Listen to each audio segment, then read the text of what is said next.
and welcome back to my channel. My name is Kelly and today's video is going to be about actually embodying your sacral authority as a generator.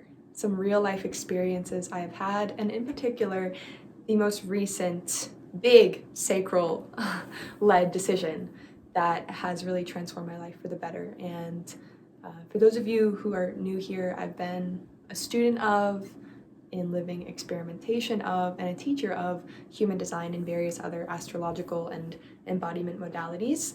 For the last 6.5, 7 years, human design came into my life in 2015, and that's when the experiment really began. And then shortly after that, it became the experiment of supporting other people in their journeys. So I do offer courses, I offer personalized readings and sessions that go super deep into your chart, which you can find below. Now, this video in particular is for sacral authority people, or I guess those who are curious about sacral authority, and I want to preface with this. Some of the things I'm going to share here of this experience I had can seem really rare, right? It's like, oh, that's just serendipitous, or there's a chance factor, that was really lucky, or that would never happen to me. But here's the thing about human design, and especially sacral authority. When we really start orienting to our true authority, these things can happen and they can feel normal.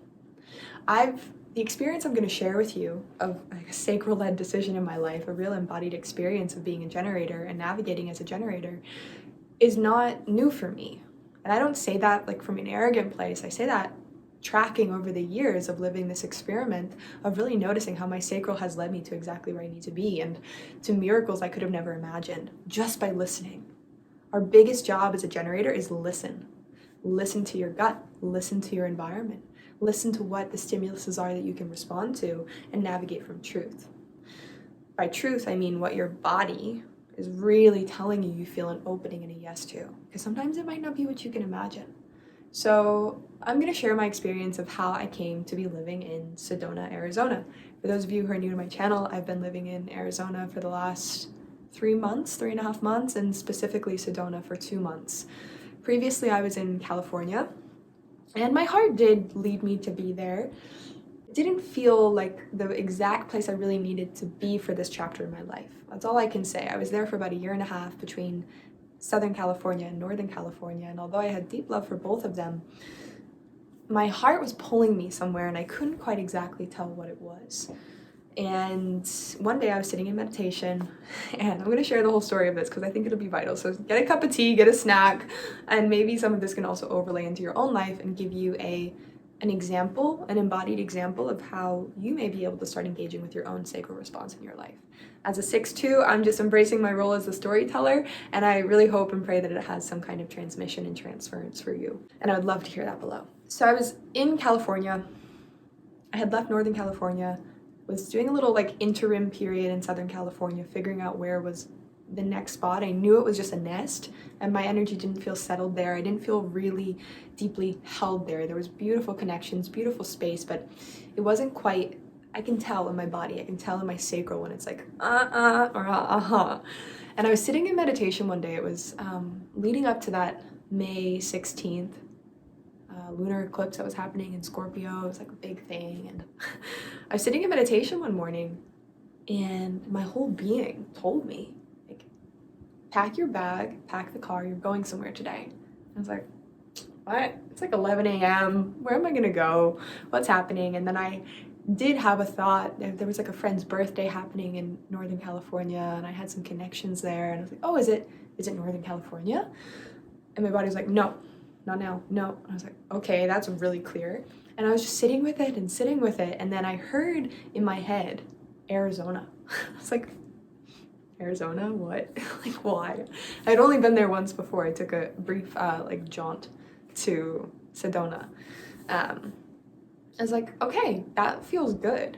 I'm gonna pack my bags, and I'm just gonna get the car ready, and I'm gonna go. So an hour later, the car was all ready, and I was on the road. And I didn't really even know where I was going. I was like, I'll just start driving in that direction. And then about 3 hours into the drive, it's like, you're going to Sedona. So I stopped in Phoenix, like got some dinner, and then just headed into Sedona, had an Airbnb for the night. And it was powerful. Some of this is also linked to my astrocartography, which is the next video I'm going to be posting, so keep your eye out. It's a little bit of updates on astrocartography.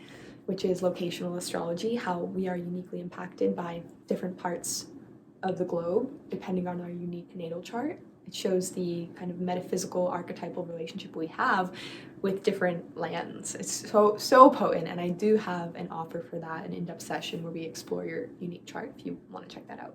So I'm going to Sedona, and as I'm going, I'm like, oh, what are my lines there? I think I looked it up before I left. It's hard to do that when you're driving. And it was like Pluto and MC were conjuncting. For me, those are both in Scorpio. And it's interesting because what I had felt was missing in Northern California and Southern California was this, like, I'm a very Scorpio dominant chart.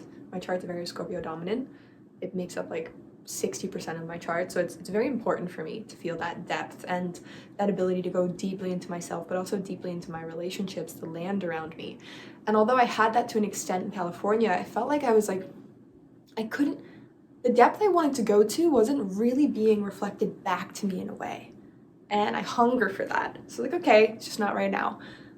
And when I saw that my lines were there for Sedona and even Phoenix, I was like, wow, okay, this is something. And I got there, I had 2 days, 3 days, I had 2 days at an Airbnb, and I was just having this like powerful process of really feeling like my, what my work is in this world, like capital W work, but not even mentally like a business plan, just viscerally in my body. Like I could feel what I was in devotion to, and I could feel it communicating with me. And I was like, oh, this is what I've been really hungering for, that depth of connection to life, to God, to creation.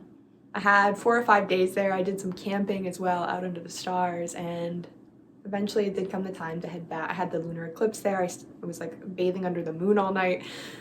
And then after 4 or 5 days, like, well, I'm currently stationed in San Diego. Like I need to go and like sort that out and figure out next steps. So I left, and I was sad leaving. I like waited until the very last minute. I was driving at like midnight because I just didn't want to leave Arizona. And then I'm back in San Diego, and it was like there was this displaced feeling in me. And it was really beautiful because I felt like that allowed me to close up this chapter of what Southern California had been for me. And I just like felt part of my soul was so strongly in Arizona. Like I had established a relationship with that land, and she's like, come back to me. Within 3 weeks, I had finished my lease terms of a place I was just temporarily, very casually renting. And I actually, through a previous client, secured in like a apartment. Well, she was coming through San Diego just for a visit, and we ended up catching up for a hot cacao. And I was telling her, I'm like, I'm so drawn to Arizona. And she's like, well, my partner has an Airbnb that he rents out in Phoenix. And it just all lined up. So I took it, I think I was there within like a week and a half. So I'm in Phoenix, I'm still on that line. I was on my Pluto MC line, and I was feeling really supported. And I noticed that even being in Phoenix, there were these shifts happening. I was really going through this like metamorphosis. And I was just listening to my sacral. I was still doing my work, having my clients, but my sacral was like, drive up to Sedona. And every week I was going there like at least 2 times. It's about an hour and a half long drive. So I would drive up, I'd go to the water, I'd go to the hikes, I'd give my offerings to the land, and I just loved being there. There eventually came a point after about a month being in Phoenix, I was like, I think I actually want to live in Sedona.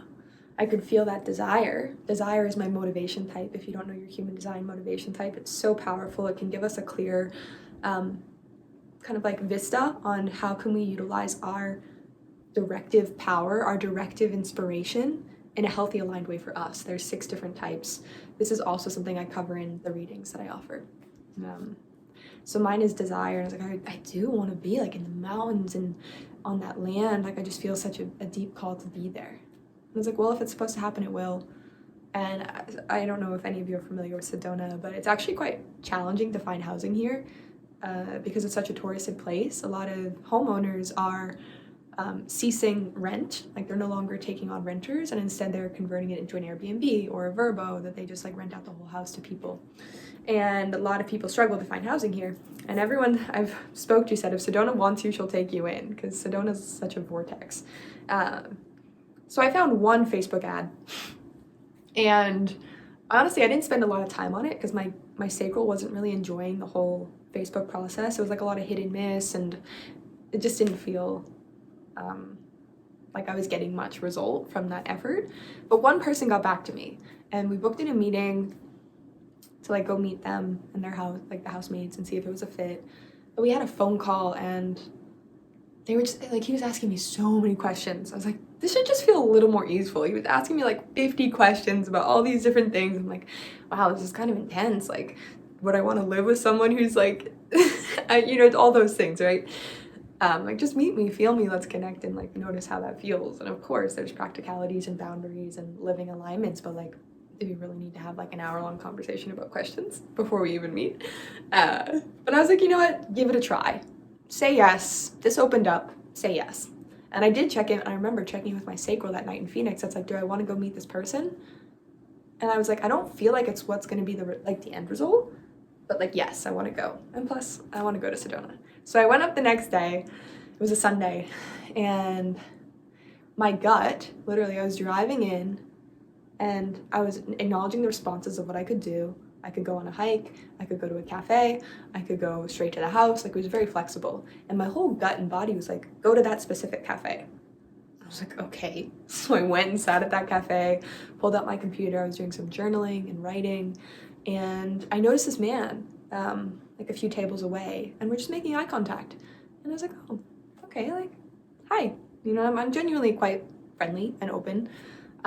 We were just like, we made eye contact a few times, and before he left, he came over and just started a conversation. He's like, hey, what are you up to? I love your computer case with like the moons on it. And we were just chatting, and I told him I was living in Phoenix. He's like, well, if you're living in Phoenix, like, what are you doing in Sedona? I said, I'm actually really wanting to move up here. So I just keep coming up, and I have an interview today with someone for like a housing situation, an interview. That's so funny. That's literally what it felt like. My 2-line did not like it. The hermit in me was like, stop asking me so many questions. Not about this guy, but about the person I had the phone call with. And he tells me that he has a house. He owns a house in Sedona, and his roommate just moved out a week ago. I was like, okay. And him and I had like a really friendly energy. It was very platonic. And I was like, okay, well, are you like wanting a housemate? And he's like, yeah. He's like, do you want to come by this afternoon? And I said, yeah, I mean, I'll be transparent. I'm like seeing this other person for a potential housing situation, but how about I come to you first? And he's like, yeah, come to my place first. And I went for a hike after that and just was feeling so held by the land, and ended up going to this person's house, and it's the house that I'm living in right now.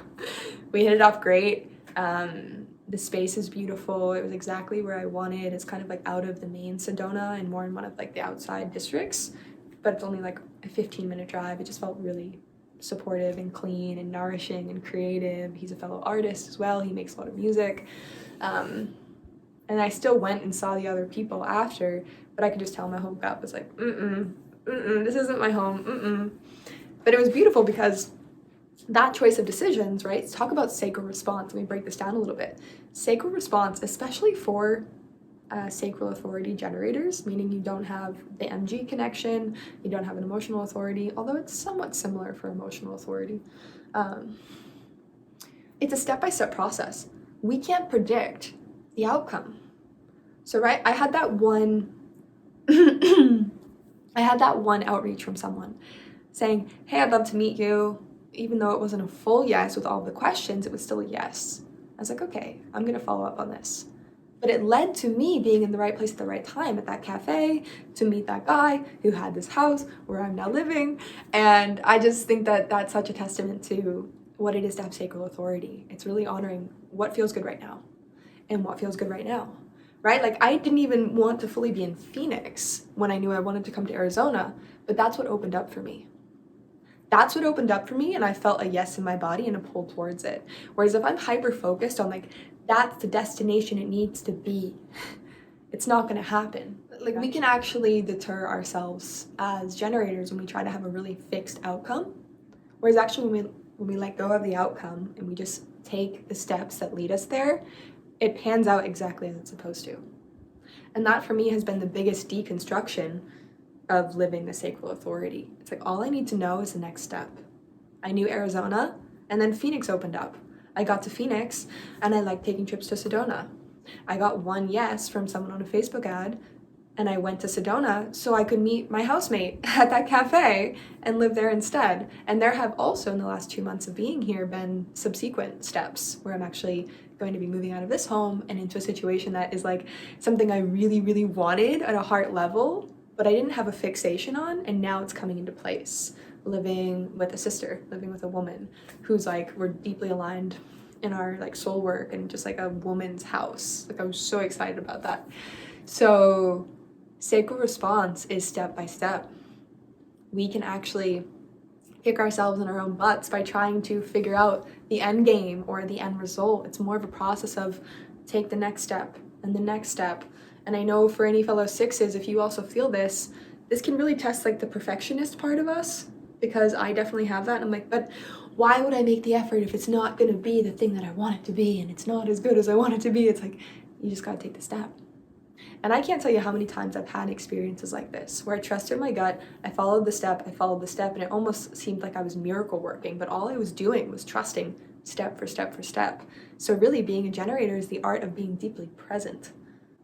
And I think one of the most powerful ways to do that is by having consistent embodiment practices in our life. Ways of, for me, embodiment, the kind of description or determination I'm coming up for what embodiment means is that it's the authentic external expression of what you are honestly feeling on an internal level. So when we take time every day to really move how we feel, to be true with what we feel, with the expansion, with the contraction, the excitement, the ick, the yuck, the yum, the passion, the fear, and really let that be part of our somatic of the body feeling experience, the more we become these like hyper attuned sensors to be able to sense, oh, is that the next step or is that the next step? And that's all we have to know. So this is something I love to work with my clients, helping them tap more into their bodies, but also in my in-depth human design sessions, we go into this, how to uniquely be embodied in your sacral authority. Or if you're a manifesting generator, we also can go there to really live your design and get the results you want in the way that they're meant for you. Maybe not the way you think you want them, but how it's actually going to deeply satisfy you, right? Because the way things panned out for me is way more satisfying than if I just had a plan and initiated it and like went for it. Like if I just tried to find a place in Sedona and lock it in and buy it and go, that takes out all the joy and the mystery of the process of getting to that point. Like maybe I wasn't ready yet to live in Sedona. I had to have that month in Phoenix and have the experiences and meet the people and grow that longing and then be in the right place at the right time for that situation to open to me and invite me into it. I had to have something to respond to. So it's presence, it's patience, and it's listening, taking that step-by-step process as an embodied generator. So this is my story about how I'm living in Sedona. I thought it was just really fun to share, and I have lots of stories like this that maybe I'll share more in time, but I'd love to hear your reflections on this below, how it landed for you, maybe if there's anything you took away from it or resonance in your own life or an overlay. I love hearing that. Our stories are way more connected than we think we are. That's something I feel really grateful for about this 6-line profile that I carry, especially as I'm inching more and more towards like 30 and going on the roof. I really see the transpersonal power of humanity, and we all have that power. We all have that ability. Something about 6-line, it's like I'm really growing a deeper appreciation for the power of transference and transpersonal energy, and how just me sharing my story, yeah, it's my story, but it's really it's a bigger collective story that I'm tapping into, that we all can tap into, and just kind of opening up that box and saying, hey, look at this. What do you think about that? Have you felt that? Do you notice that? How do you notice that for yourself? And we're sharing in that. So thank you for being here. Thank you for watching all the way to the end. If you've been here, if you have enjoyed this video, give it a little like and subscribe. It helps out my channel a lot. And yeah, just thanks for being here and thanks for being you. And I will see you in the next video.